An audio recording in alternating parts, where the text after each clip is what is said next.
Good day, everyone. A powerful country made a strong history with its courage and determination. I am Nurhata Di Salman, your presenter for today. Reading the Proclamation of the Philippine Independence. Every year, whenever June 12 comes, we celebrate the day of our independence. We achieved this independence in 1898 in the former Cavite El Viejo that is now known as Kawit Cavite. It was under the leadership of General Emilio Aguinaldo, a Filipino revolutionary, statesman, and military leader who is the youngest president of the Philippines from 1899 to 1901, and he became the first president of the Philippines and of an Asian constitutional republic. Ang kalayaang ito ay nagdulot ng isang malaking pagbabago sa kasaysayan ng buong bansa sapagkat ito ang naging palatandaan na tayo ay naging malaya mula sa 333 years na pananakop ng mga Spanish. Ngunit sa kabila ng mahalagang dokumentong nakasulat sa proclamation na ito, konti lamang ang nabigyan ng pagkakataon na basahin ito. Dito, malalaman natin kung anong uri ng pamahalaan ang binuo ni Aguinaldo at ng forthcoming hand ng USA sa mga sumunod na taon sa makabagong republika. Ang deklarasyon na ito ay binubuo ng 2,000 word document kung saan nakalagay ang dahilan kung bakit nagkaroon ng revolusyon at o himagsikan noon laban sa Spain. Sa unang bahagi ng proclamation, nakalagay kung ano yung sitwasyon ng Pilipinas at ng mga Filipino people sa ilalim ng pananakop ng mga Spanish. Nabanggit dito ang tungkol sa pang-aabuso at hindi pagkakapantay-pantay. Isa sa nabanggit na dahilan ng revolusyon ay ang pang-aabuso na ginawa ng mga civil guards at ang walang awang pagpatay nila sa mga bilanggo na ang pinapalabas nila ay sinusubukan daw nilang tumakas kaya nila ito pinapatay. Nabanggit din dito ang tungkol sa hindi pagkakapantay-pantay na pagtrato at proteksyon ng batas laban sa mga Filipino people at mga eminent people o mga kilalang tao. Nabanggit din ang kasakiman ng mga archbishop at mga prelate. An archbishop is the head of the diocese that is considered to be particularly important for some reason. In sacred matters, an archbishop is the equivalent of bishop, but archbishop is considered to be more prestigious title. Ang praile naman or friar is a man belong to any of Roman Catholic religious orders of mendicants having an vow of poverty. Nabanggit din dito ang tungkol sa hindi makatarungang pagpapadeport ng mga tao. So, pinapadala or pinapaalis nila yung mga tao nang walang valid reason. Sa pagpapatuloy ng proklamasyon, nabanggit ang tungkol sa pananakop ng mga Spanish mula noong dumating si Magellan sa Visayas hanggang sa Philippine Revolution, especially after mag-collapse ng Pact of Biak na Bato. Ang Pact of Biak na Bato ay isang kasunduan na nilagdaan noong December 14, 1897 na nagdulot ng isang panandaliang kapayapaan sa pagitan nina Spanish Colonial Governor General Fernando Primo de Rivera at revolutionary leader na si Emilio Aguinaldo para matigil ang Philippine Revolution. Saysay din ang tungkol sa kilusang like an electric spark sa iba't ibang lugar at ang mabilis na pagbaba ng pwersa ng mga Espanyol. Umabot din ang himagsikan sa Visayas kaya nasigurado ang kalayaan ng bansa. Kabilang din sa nabanggit ang tungkol sa pagpatay sa pambansang bayani na si Dr. Jose Rizal at tinawag itong hindi makatarungan. Sinabi na ang pagpatay na ito ay para lamang masatisfy ang kagustuhan ng mga praile na makapaghiganti doon sa mga taong sumusuway sa kanila. Isa rin sa nabanggit ang tungkol sa Cavite Mutiny noong 1872 na naging dahilan ng kamatayan ng tatlong pareng martir na sina Jose Burgos, Mariano Gomez at Jacinto Zamora o mas kilala sa tawag na Gomburza. Naisalaysay rin ang tungkol sa ginawang republika na pinangunahan ni Emilio Aguinaldo.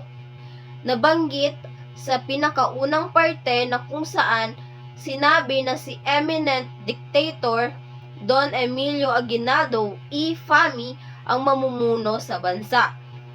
At muli itong naulit sa huling parte ng proclamation. Isa rin sa pinakaimportanteng nabanggit ay ang tungkol sa kauna-unahang pagwagayway ng watawat ng Pilipinas na ginawa at the same day kung kailan dineclare ang independence ng Pilipinas. It stated that we will use the same flag that have been used before. Ipinaliwanag din ang ilang mahahalagang parte ng Philippine flag such as the white triangle will represent the Katipunan Society and the three stars will represent the three big islands of the Philippines which is the Luzon, Mindanao and Panay na ngayon ay Luzon, Visayas at Mindanao. Kasali rin ang tungkol sa 8 sagisag ng araw kung saan inirepresenta nito ang probinsya ng Maynila, Cavite, Bulacan, Pampanga, Nueva Ecija, Bataan, Laguna at Batangas. Ang 8 probinsyang ito ang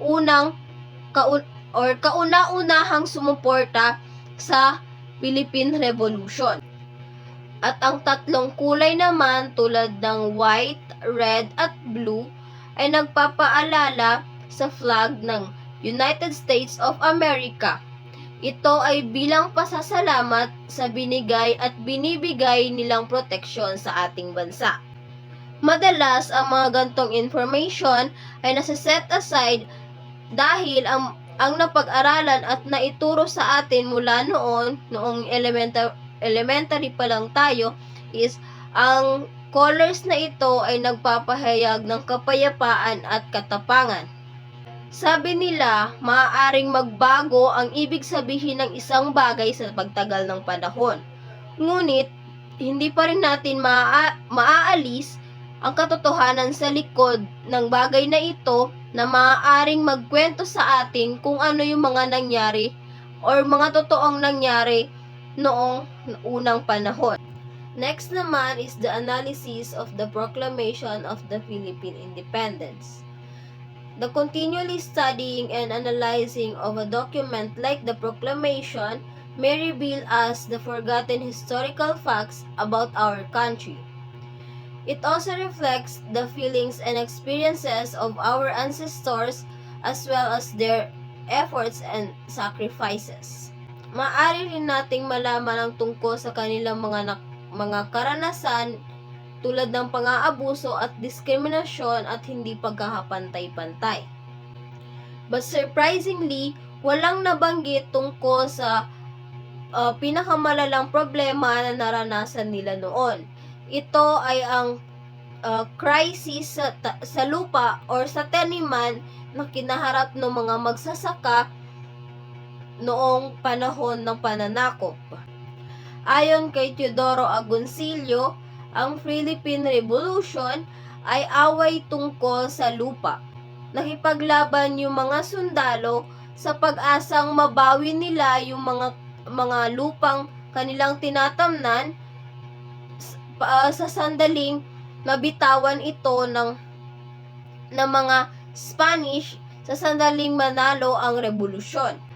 Ang katotohanan ito ay either hindi alam ng mga mayayamang leader gaya ni na Emilio Aguinaldo, Ambrosio Rianzales Bautista at Felipe Buencamino o di kaya naman ay sinasadya nila itong hindi pansinin dahil may-ari rin sila ng mga ibang lupain. Ang Treaty of Paris ay isang kasunduan sa pagitan ng Spain at ng United States of America tungkol sa pagmamay-ari ng Philippine Islands at iba pang Spanish colonies sa South America. Natapos ng kasunduang ito ang panandaliang giyera sa pagitan ng Espanyol at ng mga Amerikano. Ito ay nilagdaan noong December 10, 1898, 6 months after ng Philippine Independence. Naibenta ang Pilipinas sa United States sa halagang $20 million at dahil dito humina ulit yung kapangyarihan ng mga Pilipino. After mabili ng United States ang Pilipinas, tinirhan nila ito agad kaya parang nagalit yung mga Filipino, kaya naman nagdulot ito ng panibago na namang giyera or labanan sa pagitan naman ito ng mga Filipino at mga Amerikano noong 20th century. May mga nangyari rin na pagpabago sa kilusan laban sa Spain tulad ng pagkamatay ng Gomburza at ang failed mutiny noong 1872. Naging daan ito upang mamulat ang kaisipan ng mga Pilipino tungkol sa totoong sitwasyon ng Pilipinas at totoong sitwasyon nila noon sa ilalim ng pamumuno or pananakop ng mga Espanyol. So imagine sa 333 years na pananakop ng mga Espanyol, parang late na nila masyado naisip yung kung ano yung totoong situation nila. Late na nilang na-realize na mali yung paraan ng pananakop ng mga Spanish and naaabuso na sila and kailangan nilang ipaglaban yung kanilang karapatan para sa sarili nilang bansa. Nabanggit din ang tungkol sa legacy at kamartiran ng pambansang bayani na si Jose Rizal, ngunit nakakapagtaka na walang nabanggit tungkol sa pinagmulan ng Katipunan, which is alam naman natin na yung Katipunan is yun yung isa sa pinaka-dahilan kung bakit meron tayong Philippine Revolution, dahil ang Katipunan Society yung nakipaglaban para makamit yung independence. Hindi rin nabanggit ang tungkol kay Bonifacio at ang mga co-founder nito. So parang unfair siya kasi walang nabanggit tungkol dun sa isa sa pinakamalaking pinagmulan or dahilan ng independence. Hindi rin naitago ang tungkol sa away sa pagitan ng Aguinaldos Magdalo at Bonifacius Magdiwang sa Katipunan. Ang Aguinaldos Magdalo is isang pangkat ng Katipunan and it was named after Mary Magdalene, patroness of Kawit Cavite. It was officially led by Baldomero Aguinaldo, but his cousin Emilio Aguinaldo was its famous leader. Ang Bonifacius Magdiwang naman is isa ring pangkat ng Katipunan and it was acknowledged as the supreme organ responsible for the successful campaigns against the enemy. It was started by Mariano Alvarez, uncle of Bonifacius' wife. The point is, kahit yung mga gantong official document, kahit puno siya ng katotohanan, mayroon pa ring bias na nangyayari, lalo na sa mga nasa may kapangyarihan o posisyon. Ang gantong sitwasyon is tungkulin ng mga historian na suriin and alamin kung ano talaga yung dapat nakasali doon and kung tama ba yung mga nakalagay doon. Ang pag-aaral ng isang historical subject tulad ng proclamation ay nangangailangan ng pagtingin sa maraming primary source at historical evidences upang magkaroon ng mas magandang kahulugan at pagsusuri sa nakaraan.